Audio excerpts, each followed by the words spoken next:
দেখাবো একদম তুলতুলে নরম খিরসা পাটিসাপটা পিঠা।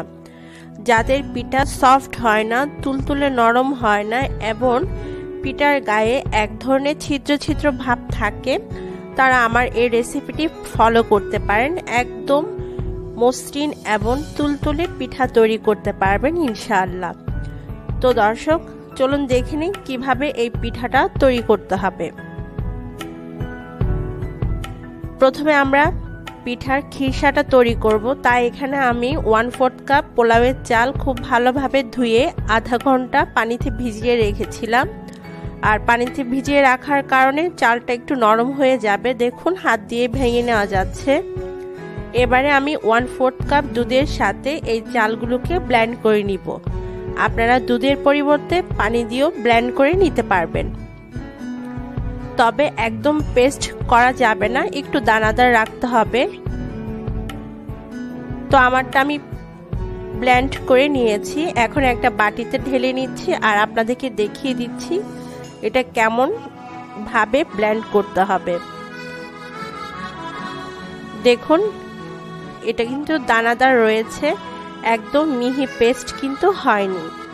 এবার খিরসা তৈরির জন্য চুলায় মিডিয়াম আছে আমি 1 লিটার দুধ জাল করতে দিয়েছি।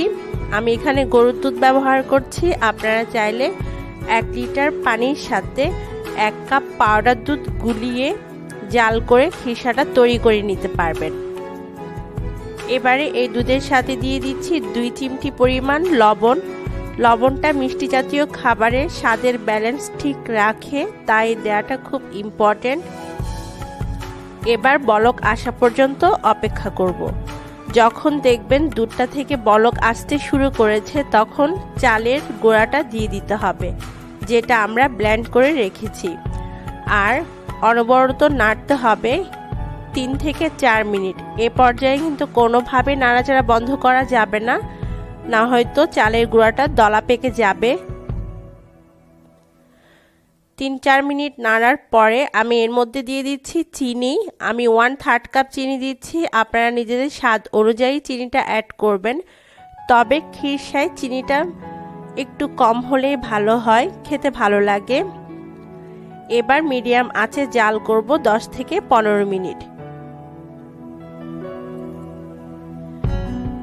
10 থেকে 15 মিনিট জাল করার পরে এবার আমি দিয়ে দিচ্ছি 1/4 চা চামচ পরিমাণ এলাচের গুঁড়া। আপনারা চাইলে আস্ত এলাচও দিতে পারবেন। সেই সাথে দিয়ে দিচ্ছি 1/3 কাপ নারকেল কুড়ানো। আপনারা চাইলে নারকেল কুড়ানোটা বাদও দিতে পারবেন, তবে নারকেল কুড়ানো দিলে এই পিঠাটা খেতে আরও বেশি ভালো লাগে। এবার মিডিয়াম আঁচে জাল করতে থাকবো যতক্ষণ না মিশ্রণটা ঘন হয়ে আসে।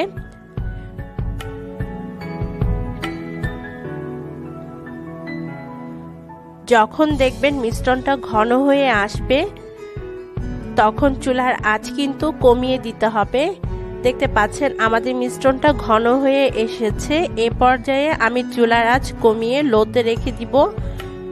আর এ পর্যায়ে আমি দিয়ে দিচ্ছি 2 টেবিল চামচ পরিমাণ পাউডার দুধ।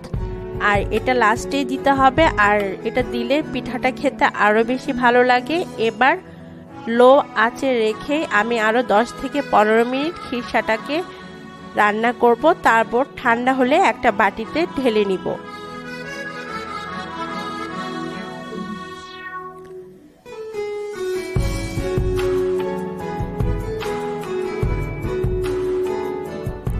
তো ঠান্ডা হওয়ার পর আমি একটা বাটিতে ঢেলে নিয়েছি খিরসাটা। দেখতে পাচ্ছেন এটা বেশ ঘন হয়ে গিয়েছে। এটা যখন ফ্রিজে রাখবেন এটা আরও একটু শক্ত হয়ে যাবে। এভাবে আপনারা কিন্তু আগেই খিরসাটা তৈরি করে প্রায় 2 থেকে 3 দিন পর্যন্ত ফ্রিজে নরমালে রেখে দিতে পারেন। তো এখন আমরা পিঠা তৈরির জন্য ব্যাটারটা তৈরি করে নিব। তাই একটা বাটিতে একটা ছাঁকনি বসিয়ে প্রথমেই আমি দিয়ে দিচ্ছি 1 কাপ পরিমাণ শুকনা চালের গুঁড়া। আমি এটা বাজার থেকে কিনে এনেছি। আপনারা চাইলে ভেজা চালের গুঁড়া দিয়েও পিঠা তৈরি করে নিতে পারবেন। এবারে এই চালের গুঁড়ার সাথে দিয়ে দিচ্ছি 1/2 কাপ পরিমাণ ময়দা। আর ময়দাটা অবশ্যই দিতে হবে, না হয়তো পিঠা কিন্তু শক্ত হয়ে যাবে। শুধুমাত্র চালের গুঁড়া দিয়ে পিঠা তৈরি করলে পিঠাটা কিছুক্ষণ পরেই শক্ত হয়ে যাবে, তাই ময়দা অবশ্যই দিতে হবে। 1 চা চামচ পরিমাণ লবণ দিয়ে দিচ্ছি, আপনারা চাইলে লবণটা স্কিপ করতে পারবেন। এবার চেলে নিব।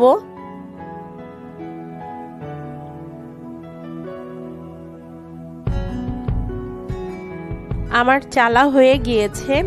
এখন আমি এর মধ্যে 1/2 কাপ চিনি দিয়ে দিচ্ছি, আপনারা নিজেদের স্বাদ অনুযায়ী দিবেন, তবে 1/2 কাপ দিলেই বেটার। এবার আমি প্রথমে 1/2 কাপ দুধ দিয়ে ব্যাটারটা তৈরি করে নিব। একেবারে সব দুধ দেয়া যাবে না, আমি এখানে ব্যাটারটা তৈরির জন্য দুধ এবং পানি দুইটাই ব্যবহার করব, তবে আপনারা চাইলে শুধুমাত্র দুধ কিংবা শুধুমাত্র পানি দিয়েও ব্যাটারটা তৈরি করে নিতে পারবেন। তো অল্প অল্প করে আমি দুধ দিচ্ছি আর ব্যাটারটা তৈরি করে নিচ্ছি।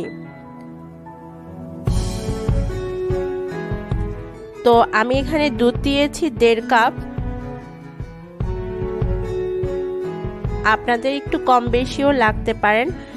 আপনারা যদি পানি দিয়ে তৈরি করেন তাহলে হয়তো 1.5 কাপ পানি দিতে হবে।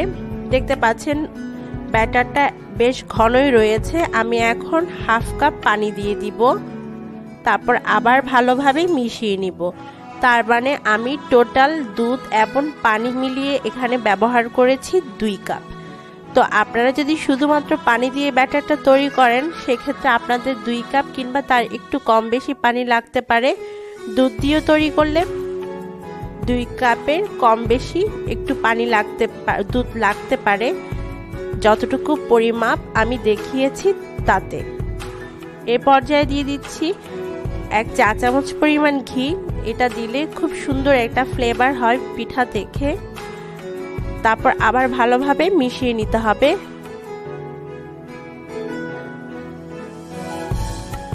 এবার আমি আপনাদেরকে দেখিয়ে দিব ব্যাটারটা কেমন কনসিস্টেন্সিতে থাকবে। আমাদের ব্যাটার কিন্তু রেডি হয়ে গিয়েছে। টোটাল আমি এখানে 2 কাপ লিকুইড ব্যবহার করেছি।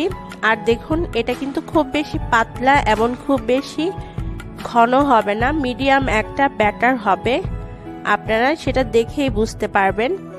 তো এবার আমি আধা ঘন্টার জন্য ব্যাটারটাকে ঢেকে রেখে দিব। ফ্রিজে রাখার দরকার নেই, নর্মাল তাপমাত্রায় রাখলেই হবে। আধা ঘন্টা পর চুলায় আমি একদম লো হিটে একটা প্যান বসিয়ে দিয়েছি। আমি এখানে ননস্টিক প্যান ব্যবহার করছি, এতে পিঠাগুলো খুব সহজেই তোলা যায়। প্যানটা গরম হয়ে আসলে একটু তেল ব্রাশ করে নিতে হবে। আর পিঠা যদি একদম মসৃণ চান পিঠার উপরের লেয়ারটা, তাহলে চুলার আঁচ একদম লোতেই রাখতে হবে। 1/4 কাপ আমি ব্যাটার দিয়ে দিলাম। এবার প্যানের হাতলটা ধরে চারপাশে ঘুরিয়ে একটা গোল রুটির মতো তৈরি করে নিতে হবে, ঠিক যেমনটা আপনারা দেখেছেন। এবার উপরের অংশটা ড্রাই হওয়া পর্যন্ত অপেক্ষা করব। তো আমি একটা ঢাকনা দিয়ে 1 মিনিট পর্যন্ত অপেক্ষা করছি। 1 মিনিট পর উপরের অংশটা যখন শুকনা হয়ে যাবে, দেখুন শুকিয়ে গিয়েছে, সে পর্যায়ে এক পাশ থেকে যে খিরসাটা আমরা প্রথমে তৈরি করেছিলাম সেটা দিয়ে দিতে হবে।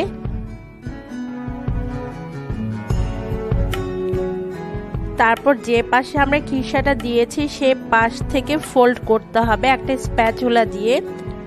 এটা আসলে আপনাদের দেখে শিখে নিতে হবে কিভাবে পাটিসাপটাটা ফোল্ড করতে হয়। ব্যাস তৈরি হয়ে গেল আমাদের খুবই সুন্দর ক্ষীরের পাটিসাপটা। এভাবে আমি সবগুলো পাটিসাপটা পিঠা তৈরি করে নিয়েছি। দেখুন এই পিঠা কতটা সফট আর কতটা মসৃণ হয়েছে, কোনো ক্র্যাক নেই, কোনো ফাটল নেই, আর কোনো ছিদ্র ভাব নেই পিঠার গায়ে। এই পিঠা আপনারা ফ্রিজে রাখলেও নরম থাকবে, একদমই শক্ত হবে না। তো দর্শক, এই ছিল আমার আজকের রেসিপি। ভালো লাগলে একটা লাইক দিবেন, সেই সাথে আমার চ্যানেলটি সাবস্ক্রাইব করার অনুরোধ রইল সবার কাছে। বিদায় নিচ্ছি। দ্বিতীয় তৈরি খিরসা দিয়ে পাটিসাপটা পিঠা করে দেখাবো। ভীষণ তুলতুলে আর খেতে দারুণ মজার এই পিঠা রেসিপি আপনাদের সবার কাছে ভালো লাগবে। চলুন তাহলে দেখে নেই কিভাবে এই মজাদার পাটিসাপটা পিঠা বানাতে হয়। এর জন্য আমি প্রথমে একটা প্যানে নিয়ে নিচ্ছি 2 কাপ পানি। এটা নর্মাল তাপমাত্রার পানি। আজকে আমি গুঁড়া দুধ দিয়ে খিরসাটা তৈরি করব, সেজন্য এখানে 2 কাপ পানি নিয়েছি। এখন এই 2 কাপ পানির মধ্যে দিয়ে দিচ্ছি 1.25 কাপ পাউডার দুধ। তবে আপনারা 1 কাপ পর্যন্ত পাউডার দুধ এখানে অ্যাড করতে পারবেন। পানির সাথে খুব ভালোভাবে পাউডার দুধটাকে গুলিয়ে নিতে হবে। তারপর এখানে আমি 1/2 কাপ পরিমাণ চিনি দিয়ে দিচ্ছি। চিনিটা আপনারা নিজেদের স্বাদ বুঝে অ্যাড করবেন। 1 চিমটি লবণ দিয়ে দিচ্ছি, এতে করে স্বাদের ব্যালেন্সটা ঠিক থাকে মিষ্টি খাবারে। খুব ভালোভাবে নেড়ে চেড়ে এগুলো থেকে বলক তুলে নিতে হবে। চুলার আঁচ মিডিয়ামে রেখে যখন দুধ থেকে বলক আসতে শুরু করবে ঠিক তখনই আমরা এর মধ্যে চালের গুঁড়া অ্যাড করব। আমি এখানে 1/4 কাপ নিয়েছি পোলাওয়ের চালের গুঁড়া।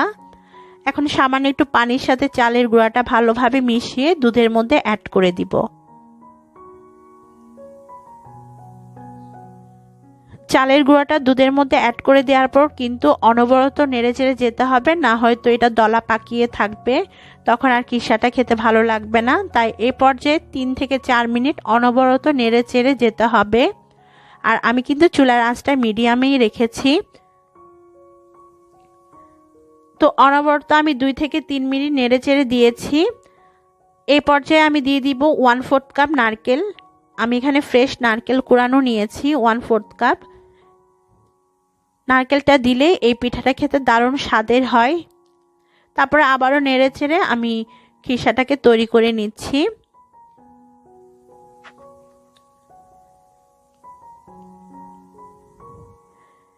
তো আরও 4-5 মিনিট নেড়েচেড়ে খিরসাটাকে রান্না করে নিয়েছি।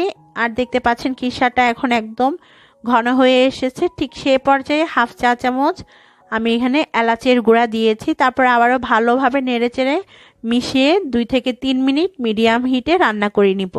আর 2 থেকে 3 মিনিট মিডিয়াম হিটে রান্না করে নিলে আমাদের খিরসাটা তৈরি হয়ে যাবে। তো 2 থেকে 3 মিনিট রান্না করে নিয়েছি। দেখতে পাচ্ছেন খিরসাটা বেশ ঘন হয়ে গিয়েছে। এখন আমি চুলাটা বন্ধ করে এই খিরসাটাকে ঠান্ডা করে নিব পুরোপুরি। ঠান্ডা হওয়ার পর খিরসাটা আরও একটু ঘন হয়ে যাবে। এভাবে খিরসাটা তৈরি করলে পাটিসাপটা পিঠাটা খেতে দারুণ টেস্টি হয়। আপনারা অবশ্যই এভাবে একবার তৈরি করে দেখবেন। তো আমি একটা ডিশের মধ্যে আমাদের খিরসাটাকে সার্ভ করে নিয়েছি। এখন আমরা পিঠার ব্যাটারটা তৈরি করব, পাটিসাপটা পিঠার ব্যাটারটা। পিঠার ব্যাটার তৈরির জন্য আমি একটা বোলে প্রথমে নিয়ে নিচ্ছি 1 কাপ পরিমাণ শুকনা চালের গুঁড়া। তবে ভেজা চালের গুঁড়াটা দিয়েও আপনারা এই পিঠাটা তৈরি করতে পারবেন। 1/2 কাপ দিয়ে দিচ্ছি ময়দা। ময়দাটা দিলে পিঠাটা অনেক বেশি সফট হয়, এজন্য অবশ্যই এখানে ময়দাটা দিতে হবে। 1 চিমটি লবণ দিয়ে দিচ্ছি স্বাদের ব্যালেন্স ঠিক থাকার জন্য। আর দিয়ে দিচ্ছি 1 টেবিল চামচ পরিমাণ ঘি। সেই সাথে আমি এর মধ্যে দিয়ে দিব গলানো খেজুরের গুড়। আমি 1/2 কাপ খেজুরের গুড় সামান্য একটু পানি দিয়ে 1 মিনিটের জন্য মাইক্রোওয়েভে গলিয়ে নিয়েছি। এখন সেই গুড়টা আমি এর মধ্যে দিয়ে দিচ্ছি। এখানে আপনারা গুড়ের পরিবর্তে চিনিও দিতে পারেন, কিংবা অর্ধেক চিনি অর্ধেক গুড় দিয়েও ব্যাটারটা তৈরি করে নিতে পারেন। এটা টোটালি নিজেদের উপর ডিপেন্ড করে। তবে এভাবে গুড়ের তৈরি খিরসা আর পাটিসাপটা পিঠাটা খেতে আমার কাছে বেশি ভালো লাগে, এজন্য আমি এখানে গুড়টা নিয়েছি। এখন এর মধ্যে পানি দিব। এটা নর্মাল তাপমাত্রার পানি। পানিটা দিয়ে আমি খুব ভালোভাবে ব্যাটারটাকে তৈরি করে নিব। এখন অল্প অল্প পানি দিয়ে আমি ব্যাটারটাকে তৈরি করে নিব। আমি হাত দিয়ে ব্যাটারটা তৈরি করে নিচ্ছি, তবে আপনারা চাইলে হ্যান্ড হুইক্স ব্যবহার করতে পারেন। একবারে খুব বেশি পানি না দিয়ে অল্প অল্প করে পানি দিয়ে ব্যাটারটা তৈরি করলে ব্যাটারটা পারফেক্ট হয়। খুব বেশি পাতলা হওয়ার সম্ভাবনা থাকে না এতে করে।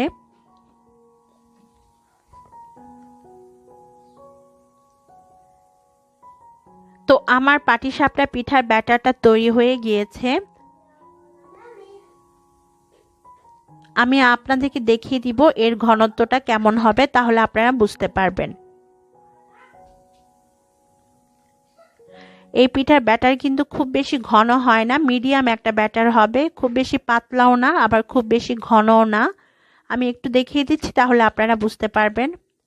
এই যে ঠিক এমন ঘনত্ব থাকতে হবে এই পিঠার ব্যাটার। চুলায় একটা প্যান আমি গরম করে নিয়েছি। এখন এর মধ্যে সামান্য একটু তেল টিস্যুতে নিয়ে তেলটা ব্রাশ করে দিয়েছি। এখন যে পিঠার ব্যাটারটা আমরা তৈরি করেছিলাম সেটা থেকে 1/4 কাপ ব্যাটার আমি এই প্যানের মধ্যে দিয়ে দিব। আমি মেজারমেন্ট কাপ দিয়ে মেপে দিচ্ছি, এতে করে সবগুলো পিঠার সাইজ একই হবে।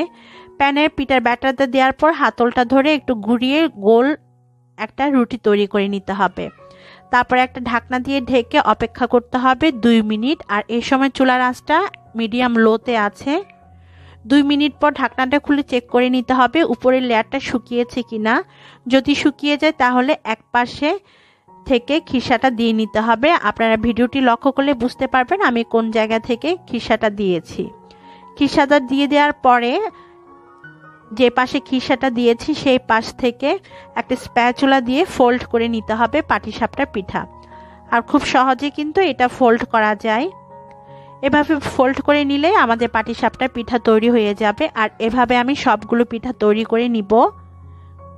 তো আমি এখানে সবগুলো পিঠা তৈরি করে নিয়েছি। আপনারা লক্ষ্য করলে বুঝতে পারবেন আমার পিঠা কিন্তু একদম মসৃণ হয়েছে, কোনো ছিদ্র ছিদ্র ভাব নেই পিঠার গায়ে। আর এরকম মসৃণ পিঠা তৈরি করতে চাইলে আপনাদেরকে চুলার আঁচ মিডিয়াম লোতে রেখে পিঠাটাকে বানিয়ে নিতে হবে। চুলার আঁচ বাড়িয়ে যদি পাটিসাপটার পিঠা তৈরি করেন তাহলে পিঠার গায়ে অসংখ্য ছিদ্র হবে, যেটা দেখতে ভালো লাগে না। আজকের মতো আমি বিদায় নিচ্ছি। সবাই ভালো থাকবেন। আল্লাহ হাফেজ।